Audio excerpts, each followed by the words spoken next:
안녕하세요. 희망이 아빠입니다. 오랜만에 세 번째 에피소드를 올리게 되었는데요. 설도 있고 개인적으로 일이 많다 보니까 업데이트가 좀 늦어졌습니다. 오늘은 발병 이후에 한 1개월간의 그 휴직 기간을 거친 출근과 육아, 휴직까지의 시간들을 이야기해 보려고 합니다. 에피소드 1에서 이야기 드렸듯이 저는 초기에 바이러스성 뇌염 진단을 받고 약 1개월간의 휴식 시간을 가졌었는데요. 휴식 시간에도 망상함과 이제 혼란스러움을 갖고 있었지만 대부분 집과 가족들과 함께 여행을 다니면서 휴식을 했던 기억이 납니다. 그 시절에는 이제 다시 출근해야 된다는 불안이 상당히 컸고요. 잘해야 된다는 강박관념하고 이제 이겨내야 된다는 생각들이 상당히 강했던 것 같아요. 사실 좀 더 긴 시간을 이제 휴식을 해야 되는 것이 맞았는데 당시 신경과 의사의 판단은 2주 이상의 진단은 어렵다는 판단이었습니다. 왜냐하면 그때 제가 이미 망상을 앓고 있었지만 이제 신경과 의사에게는 망상을 숨기고 있었거든요. 그래서 제가 겪고 있는 망상이 실제라고 믿고 있다 보니까 이 말을 하는 것조차도 누가 듣는다는 생각에 의사한테도 숨겼던 그런 상황이었어요. 지금 생각해보면 누군가에게 내 생각과 의견을 편하게 이야기하지 못했던 제 의식과 이제 제 자세와도 연결되어서 좀 더 병을 키웠던 것 같기도 합니다. 아무튼 저는 이제 짧은 휴식 이후에 다시 출근을 하게 되었습니다. 상당히 혼란스러움을 많이 겪었는데 회사 업무에 집중하기 힘들 정도로 불안함을 느꼈었습니다. 저는 보통 일을 시작하면 거의 집중할 때는 이제 한 3시간 이상 한 자리에 앉아 있곤 했었는데요. 그때는 거의 한 10분 이상을 자리에 앉아 있지 못했습니다. 그래서 앉아 있는 것 자체가 답답하기도 했고, 제 컴퓨터에 도청 장치를 숨겨두었다는 생각도 하기도 하고, 그리고 저를 사람들이 감시한다는 생각도 하고 있었습니다. 근데 실제로 이제 저희 회사 초대 관장은 이제 회의실에 이제 거의 조청 장치를 설치했다라는 좀 얘기가 있어서 불명예 퇴직한 걸로 알고 있는데요. 어쨌든 이런 이제 환경 속에서 일을 하다 보니까 어쩌면 그런 생각을 가지고 있는 것도 어쩔 수 없겠다 싶기도 합니다. 모든 사람들에 대한 불신과 의심이 커지다 보니까 의식 또한 온전히 가지고 있기가 어려웠는데요. 이때부터 다시 이제 인지 능력이 좀 더 안 좋아졌습니다. 이제 호흡이 가빠지고 이제 흥분될 때는 사람들의 움직임도 끊겨 보였습니다. 구체적으로 표현하면 저희 회사의 업무 관계에서 스트레스를 많이 줬던 상사가 있었는데 그 사람이 움직임이 앞에서 걸어 오는데 이제 끊겨서 보이는 거죠. 그러니까 분명 방금 저쪽 문에서 나왔는데 조금 뒤에는 너무 멀리 가 있는 겁니다. 그러니까 마치 축지법을 쓰는 것처럼 그렇게 보이는 거죠. 근데 이제 뇌 기능에는 문제가 있었던 것인데 이런 모습들을 보니 이제 저도 모르게 그 사람이 축지법을 쓸 수 있는 영적인 고수라는 생각을 하게 되기도 하고, 저는 뭔가 하나님의 사자로서 이런 귀신의 능력을 쓰는 사람들과 전쟁을 해야 된다는 생각과 절대 지지 않겠다는 생각, 하지만 이런 현장에 있는 내 자신이 좀 무섭다는 생각들로 이제 하루하루 직장 생활을 하게 되었어요. 제 상태가 심해지다 보니까 어떤 휴직을 이야기하게 되었는데, 이제 제가 병으로 휴직을 하게 되면 아무래도 이제 급여를 받지 못하는 상태가 되기 때문에 이제 가족들 생활도 어렵게 되고 뭐 그런 생각들도 갖게 되었어요. 그래서 육아휴직을 신청하게 되었는데, 아이들과 많은 시간을 갖겠다는 생각도 있었지만, 사실은 제가 그런 상태는 아니었습니다. 그래서 어쨌든 육아휴직을 신청을 해서 그나마 제가 이제 병을 치료하는 게 언제까지 될지 모르지만 가족들이 조금이라도 이제 경제적으로 덜 불안하도록, 물론 그걸 가지고 그 생활을 할 수는 없지만 좀 그런 어쨌든 1개월간은 좀 어쨌든 그 육아휴직을 통해서 좀 버텨보겠다는 뭐 그런 생각으로 시작했던 것 같습니다. 근데 이제 육아휴직은 거의 이제 아시겠지만 1개월 전에 신청이 원칙이어서 그때 당시 상태가 심각했지만 육아휴직을 신청한 상태에서 1개월을 회사에서 버텨야 했었습니다. 예. 다른 분들도 제 상태를 어느 정도 인정했는지 휴직을 하기를 원하기 시작했었고, 그 무렵 어쨌든 1개월을 버텨야 될 그 시기에는 제 자신이 점점 더 상태가 좀 안 좋아지기 시작했어요. 1개월 기간 동안 더 안 좋아지기 시작했는데, 그 무렵 또 제가 말을 이제 문장으로 이어서 하는 것을 상당히 어려워하기 시작했는데요. 예를 들면 이제 안녕하세요. 저는 희망이 아빠입니다. 라는 문장을 할 때면 저 희망이다. 뭐 이런 식으로 대화를 하곤 했습니다. 이제 머릿속으로 문장이 만들어지는데 말로는 안 되는 거죠.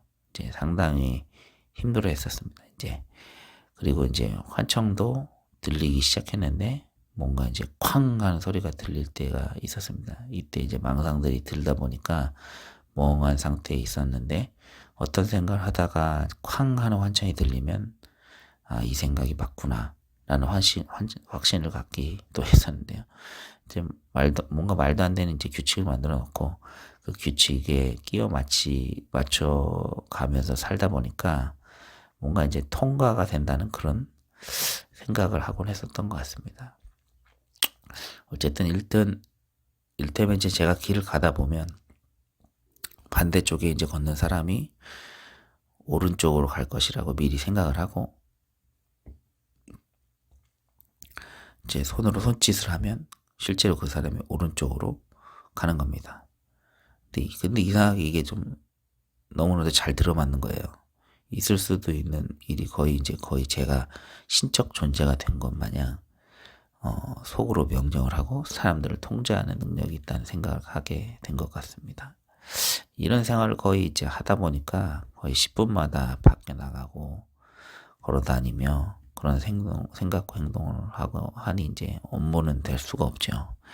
휴직은 신청을 했으나 업무는 안 주고 대기만 하는 그런 상황이다 보니까 약을 먹어 몽롱해지고 이제 휴게실에 있거나 하는 시간도 많아지게 됐습니다. 그러다 이제 저희 부서에서 임원과의 회의 시간이 있었는데 임원분 중에 한 분이 이곳에 기독교인이 있는지에 대해 물어본 적이 있었습니다. 제가 기독교인이라고 하니까 그분이 뭐 친하고자 하시는 말이었는지 이제 예수님이 하신 말씀을 비유로 뭐 잘해보자 라는 식으로 이야기했었습니다. 근데 상당히 이제 예수님의 말씀을 모독하는 식으로 들렸어요. 그래서 그 이야기를 듣고 뭔가 이제 제가 잘못해서 예수님이 모독을 받는다라는 생각이 들었고 그 자리에서 이제 눈물을 흘리면서 제가 잘못했다고 사람들 앞에 이야기하며 이제 그만하자고 이야기했었습니다. 뭔가 내가 영적 싸움에서 졌고 이 싸움을 이제 하지 말아야겠다는 그런 생각을 이었던 것 같기도 합니다. 사람들이 상당히 당황을 했고 임원도 당황했는지 자기가 그런 의도가 아니었다고 미안하다고 하면서 회의를 마무리하고 끝냈던 기억이 납니다. 이와 반대로 어떨 때는 제가 우스바를 하면 환자 이제 직원들이 이제 뭔가 할렐루야를 외치거나 아멘이라고 외치는 등의 환청이 들리기도 했습니다. 이제 뭐 이런 이제 환경이 이제 상당히 혼란스러울 수밖에 없었는데요. 그때는 뭔가 날 치료하기 위해서 아내가 직원들에게 그런 것을 시켰다라는 망상을 하기도 했습니다. 무리한 출근과 할 수 있다는 생각에 오히려 병을 악화시켰고, 사실 이런 환자에게 영적 싸움을 싸우라는 말보다는, 이겨내야 된다는 말보다는 당신은 이미 괜찮은 사람이고 무언가를 하기보다는 충분히 잘하고 있다는 말이 그 당시에는 더 좋았었던 것 같습니다. 물론 이 정신문제가 또 이런 환청이 사단이 주는, 그리고 또 영적 존재가 주는 속임수라는 생각은 저도 알고 있습니다. 뇌가 병이 들었긴 하지만 그 뇌를 가지고 속이거나, 그리고 환청이 들거나, 그리고 생각을 잘못하게 하는 그런 일테면 뭐 귀신 장난을 영적 존재가 칠 수 있으나, 그러나 환청 자체가 귀신이라기보다는 눈에 보이는 뭔가 형상 자체가 귀신이라기보다는 제 생각은 우리가 가지고 있는 그 생각 자체를 조절할 수 있는 영적 존재는 분명히 있다고 생각합니다. 그렇지만 이미 뇌가 병들어 있는 사람에게 그리고 이미 힘이 없는 그 사람들에게 뭔가 더 하기보다는 그 사람을 위해서 기도해주고, 그리고 이미 그 싸울 필요가 없음을 알려주는 것이 더 중요하다고 생각합니다. 이 상태의 정신병과 싸워야 하고 싸움을 이겨야 한다는 그 말은 오히려 병 자체를 인정하기보다는 어떤 회피하는 수단으로 어떤 현실을 직시하기보다는 문제를 직시하는 부분에 약간 문제를 줄 수 있는 것 같습니다. 네. 영적 세계와 육신의 세계가 분리가 되지 않는데 뭔가 자꾸 그 문제 자체를 인정하지 않는 그런 방향으로 가다 보면 병 자체에 대한 이해를 제대로 할 수 없는 상태로 가기 때문에 저는 먼저 이 병 자체를 이해하고 그 다음에 이 병을 왜 주셨는지에 대한 이해가 되면 실제로 이 병에 대해서 자유로워지고, 또 그때부터는 영적 싸움을 실제로 할 수 있는 힘도 생긴다고 생각합니다.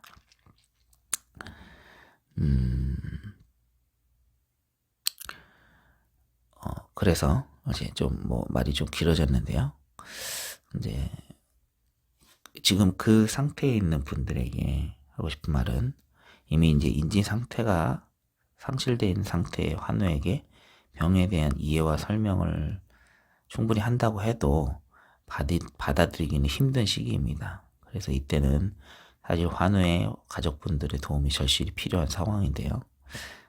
저 역시 그 시기에 아내가 저를 위해서 한 달 동안 서울에서 애들을 데리고 주중에 찾아왔었습니다.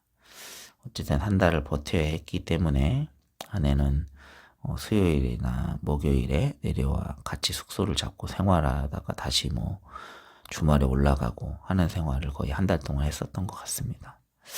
제 아내가 함께 있을 때는 불안함이 좀 줄어들기도 했었는데요.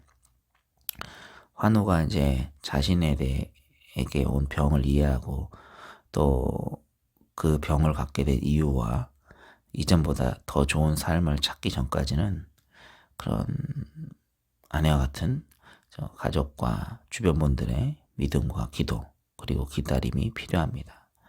특히 이 시기에 병에 대한 기본 지식을 이해하기에 좋은 책을 추천드리자면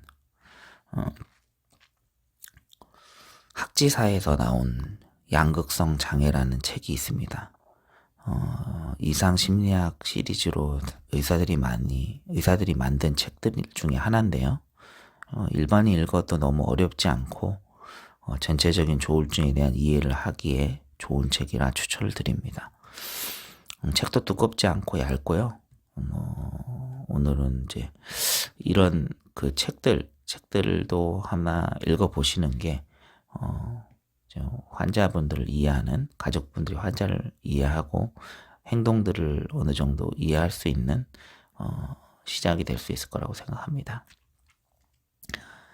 조울증 자체는 사실 과학적이면서도 또 영적이면서도, 그리고 또 상당히 정서적인, 정신적인 그런 모든 부분들을 같이 이해할 수 있어야 조금 이해가 될 수 있는 부분인데요.